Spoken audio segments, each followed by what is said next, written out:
Oddiygina mana shu piyoz bunaqangi xususiyatga ega ekanligini ko'pchilik bilmaydi. Sizlarga kitobdan o'qib beraman buni foydalarini. Xalq tabobatida piyoz terlatadigan, siydik haydaydigan vosita tariqasida manzur bo'lgan.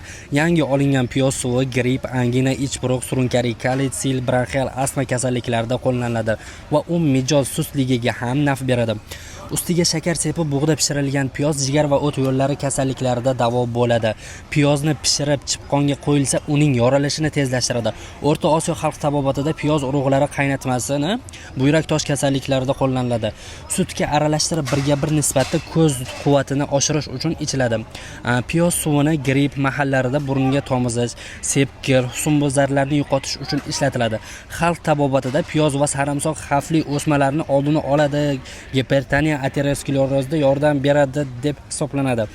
Ibn Sino ma'lumotlariga qaraganda piyoz me'dani mustahkamlaydi, ishtahani ochib, sariq kasalligi, mijoz sustligida yordam beradi. Asal bilan aralashtirib iste'mol qilinsa anginaga davo bo'ladi. Dumba yog'i bilan iste'mol qilinsa o'pkani yumshatib, jigarni tozalaydi.